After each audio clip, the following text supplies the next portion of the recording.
mais um dado. Nos Estados Unidos, investigações publicadas no Journal of American Medical Association mostram que mais de 32 milhões de pessoas têm pelo menos uma alergia alimentar, incluindo cerca de 6 milhões de crianças americanas, ou aproximadamente 2 crianças em cada sala de aula. Quais são as formas mais comuns de manifestação das alergias alimentares em crianças? Então, em criança, a mais comum é a APLV, alergia à proteína do leite de vaca.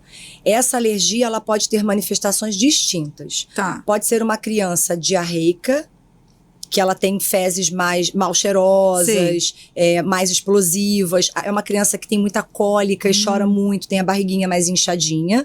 Algumas crianças podem apresentar pequenas fraçõezinhas de sangue nas fezes, tá?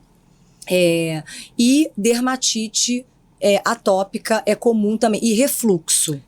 O refluxo é muito comum em crianças, como consequência de um quadro alérgico à proteína do leite de vaca. São crianças que são mais chorosas, dormem mal, elas projetam o pescoço para trás para dormir, então elas dormem com o pescocinho assim, ó, todo para trás. Então, são crianças que choram mais, que são, né, que não são, a falta de apetite também é muito comum nas crianças alérgicas, né?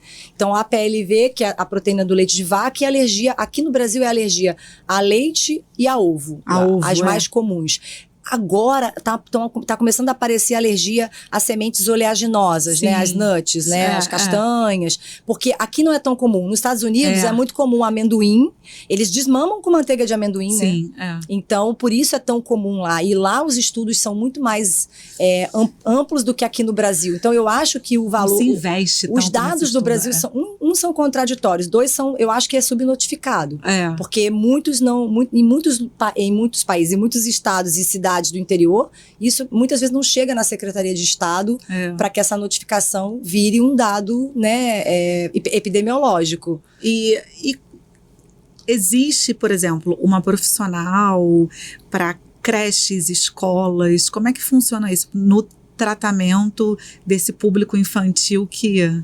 Não existe. Existe uma Nutri que, se porventura fez alguma pós-graduação e teve a cadeira de alergia, ela vai ficar mais atenta. E eu posso dizer para você que é muito difícil lidar com as escolas atualmente aqui no Rio de Janeiro, né? Eu tô falando pelo Rio e por Niterói também, porque eu sou de Niterói. Então, assim, é muito difícil porque as escolas, elas estabelecem que a criança não pode levar comida de casa por conta da socialização. Mas elas também não têm uma cozinha preparada para fazer e preparar o alimento, fazer uma preparação... gente, desculpa. Nada.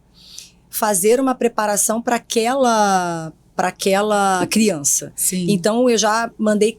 Para algumas crianças, eu já fiz carta explicando que a alergia... Para a escola. Qual é a relação da alergia com a cognição, o quanto que isso implicaria em perda cognitiva, em atraso de aprendizado para aquela criança.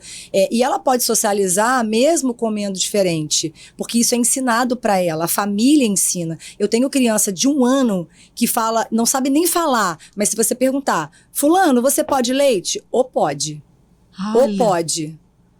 Ou pode. Ou seja, ela já é ensinada dentro de casa. Ela é ensinada dentro de casa. Então, assim, aí, quando é muito grave, toda a família tem que estar envolvida, né? Não só os pais, mas os cuidadores, as babás, as empregadas que trabalham na residência e quem fica com a criança. Os avós, tios, padrinhos. Não se oferece comida para a criança sem autorização dos pais.